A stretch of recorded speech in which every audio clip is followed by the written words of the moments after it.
राधे राधे। जिन लोगों का यह सोचना है कि कर्म कैसे भी करो कोई फर्क नहीं पड़ता, तो उन लोगों को आज ये कर्मों के फल की कहानी जरूर सुननी चाहिए। किसी के बारे में बुरा बोलना, उसकी चुगली करना, उसकी बुराई करना, जलन व ईर्ष्या का भाव रखना, ये सब आपकी तरक्की व खुशियों को रोकता है। साथ ही किसी के साथ बुरा करना या बुरा देखना भी एक पाप ही है। यदि हम किसी के प्रति बुरा कर रहे हैं या बुरा सोच रहे हैं, तो हम उसका बुरा नहीं कर रहे हैं, बल्कि हम तो अपनी पोटली में बुरे और गंदे कर्मों को इकट्ठा कर रहे हैं। जीवन में हमेशा अच्छे कर्म करो, कभी भी किसी का बुरा मत करो। ईश्वर तो खुद ब खुद आपकी खुशियों को बनाए रखेगा। बड़ी बड़ी दुख मुसीबतें आपके जीवन से टल जाएंगी। एक बार की बात है, एक गांव में एक किसान रहता था। उसके परिवार में उसकी पत्नी और एक उसका बेटा था। कुछ समय पश्चात उसकी पत्नी की मृत्यु हो गई। उस समय उसके लड़के की उम्र 10 साल थी।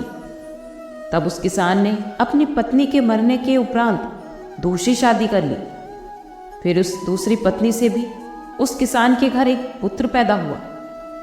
किसान की दूसरी पत्नी की भी कुछ समय पश्चात मृत्यु हो गई। किसान का बड़ा बेटा, जो उसकी पहली पत्नी से था, जब वह शादी के योग्य हुआ, तब किसान ने उसकी शादी कर दी। फिर कुछ समय पश्चात किसान की भी मृत्यु हो गई। किसान का छोटा बेटा, जो उसकी दूसरी पत्नी से था, और पहली पत्नी का बड़ा बेटा, वो दोनों भाई साथ साथ रहते थे।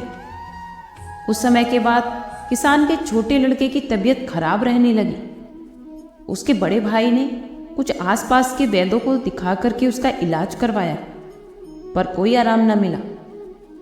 छोटे भाई की दिन पर दिन तबीयत बिगड़ती ही जा रही थी और उस पर बहुत खर्चा भी हो रहा था। एक दिन अब उसके बड़े भाई ने अपनी पत्नी से सलाह की, यदि ये छोटा भाई मर जाए तो हमें इसके इलाज के लिए पैसा नहीं खर्च करना पड़ेगा और जायदाद में आधा हिस्सा भी उसे नहीं देना पड़ेगा। तब उसकी पत्नी ने उससे कहा कि क्यों ना हम किसी वैद्य से बात करके इसे जहर दे दिया जाए। किसी को पता भी नहीं चलेगा और किसी रिश्तेदारी में भी शक नहीं करेगा कि वो तो पहले से ही बीमार था और बीमारी की वजह से उसकी मृत्यु हो गई। बड़े भाई ने ऐसा ही किया। एक वैद्य से बात की और उसे पैसे का लालच देकर छोटे भाई को जहर दिलाने के लिए उस वैद्य को तैयार कर लिया और उस लड़के को जहर दे दिया और लड़के की मृत्यु हो गई।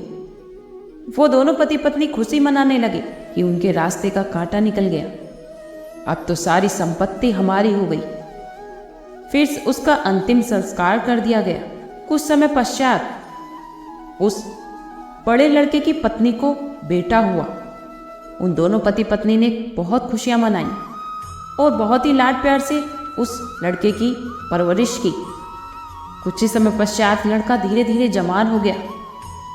फिर उन्होंने अपने बेटे की भी शादी कर दी। लेकिन शादी के कुछ ही समय पश्चात वो लड़का बीमार रहने लगा। उसके माता पिता ने उसका इलाज बहुत बड़े बड़े वैद्यों से करवाया। जिसने जितना पैसा मांगा उन्होंने दिया ताकि उनका बेटा ठीक हो जाए। अपने लड़के के इलाज में उन्होंने अपनी आधी संपत्ति तक बेच दी, पर लड़का बीमार होने के कारण मरने की कगार पर आ गया था।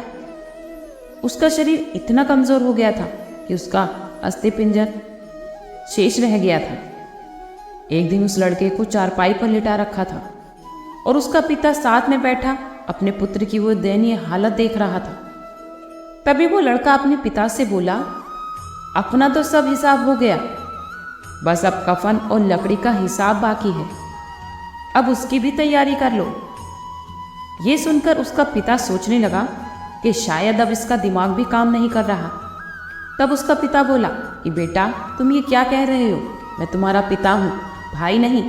तब बेटा बोला कि मैं तुम्हारा बेटा नहीं, मैं तुम्हारा भाई हूँ, वही भाई जिसको तुमने जहर देकर मरवाया था।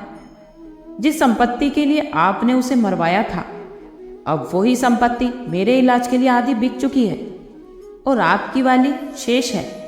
अब हमारा हिसाब पूरा हो चुका है।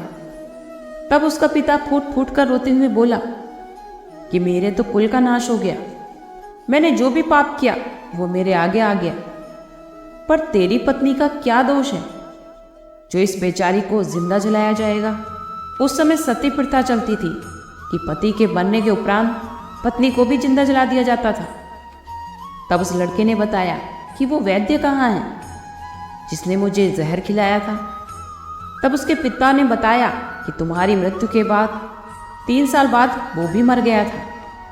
तब उस लड़के ने बताया कि वो दुष्ट वैद्य आज मेरी पत्नी के रूप में है, अब मेरे मरने के बाद इसे भी जिंदा जला दिया जाएगा। हमारा जीवन जो उतार चढ़ाव से बढ़ा है उसके पीछे सिर्फ हमारे अपने ही कर्म होते हैं। हम जैसा बोते हैं हमें वैसा ही काटना पड़ता है। कर्म करते हैं तो फल मिलता है, आज नहीं तो कल मिलता है। कितना गहरा होगा कुआं उतना ही मीठा जल मिलता है। जीवन के हर कठिन प्रश्न से ही जीवन का हल मिलता है। इसलिए जीवन में हमेशा अच्छे कर्म करने चाहिए। भगवान तो हर बुरे व्यक्ति को सुधरने का मौका भी देता है और हर अच्छे व्यक्ति की परीक्षा भी लेता है। अगर बेईमानी से जीवन जियोगे तो मौज करोगे, लेकिन ये मौज थोड़े ही समय की होती है। जैसे ही तुम्हारे पुण्य का फल क्षीण होगा, उसके बाद जो भोगना होगा वो तो बेहद मुश्किल होगा। संसार के प्रत्येक प्राणी को अपने कर्मों का फल भोगना ही पड़ता है, इससे मुक्ति कभी नहीं मिलती है। यह बात और है कि किस कर्म का फल कब मिलता है।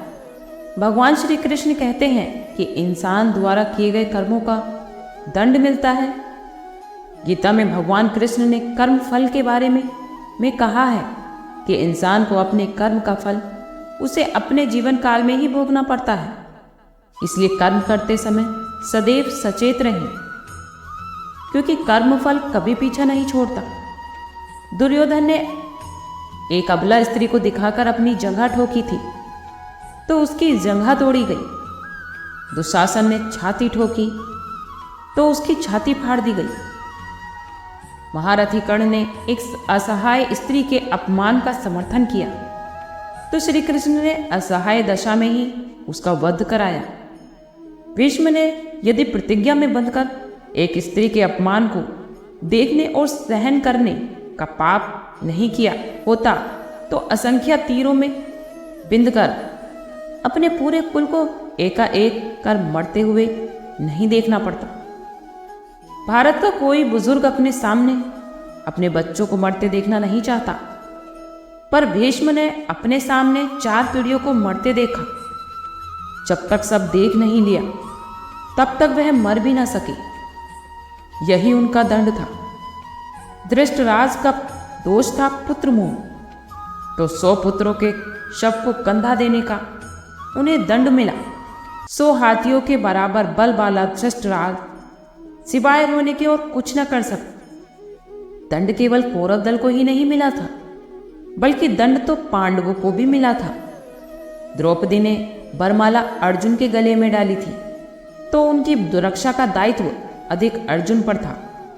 अर्जुन यदि चुपचाप उनका अपमान देखते रहे तो सबसे कठोर दंड भी उन्हें ही मिला। अर्जुन पितामह भीष्म को सबसे अधिक प्रेम करते थे, तो कृष्ण ने उन्हीं के हाथों पितामह को निर्मम मृत्यु दिलाई। अर्जुन रोते रहे पर तीर चलाते रहे। क्या लगता है अपने ही हाथों अपने अभिभावकों अपने भाइयों की हत्या करने की ग्लानि से अर्जुन कभी मुक्त हुए होंगे? क्या नहीं, वे जीवन भर तड़पते होंगे। यही उनका दंड था। युधिष्ठिर ने स्त्री को दांव पर लगाया तो उन्हें भी दंड मिला। कठिन से कठिन परिस्थितियों में भी सत्य और धर्म का साथ न छोड़ने वाले युधिष्ठिर ने युद्ध भूमि में झूठ बोला और उसी झूठ के कारण उनके गुरु की हत्या हुई। यह एक झूठ उनके सारे सत्यों पर भारी रहा। धर्मराज के लिए इससे बड़ा दंड क्या होगा? दुर्योधन को गदा युद्ध सिखाया था स्वयं बलराम ने। एक अधर्मी को गदा युद्ध की शिक्षा देने का दंड बलराम को भी मिला। उनके सामने उनके प्रिय दुर्योधन का वध हुआ और वे चाहकर भी कुछ न कर सके। उस युग में 2 योद्धा ऐसे थे जो अकेले सबको दंड दे सकते थे, कृष्ण और महात्मा बर्बरी। पर कृष्ण ने ऐसे कुकर्मों के विरुद्ध शस्त्र उठाने तक से इनकार कर दिया और बर्बरी को युद्ध में उतरने से ही रोक दिया। लोग पूछते हैं कि बर्बरी का वध क्यों हुआ। यदि बर्बरी का वध नहीं हुआ होता तो द्रौपदी के अपराधियों को यथोचित दंड नहीं मिल पाता। कृष्ण युद्ध भूमि में विजय और पराजय तय करने के लिए नहीं उतरे। कृष्ण तो इन अपराधियों को दंड दिलाने के लिए कुरुक्षेत्र में उतरे थे।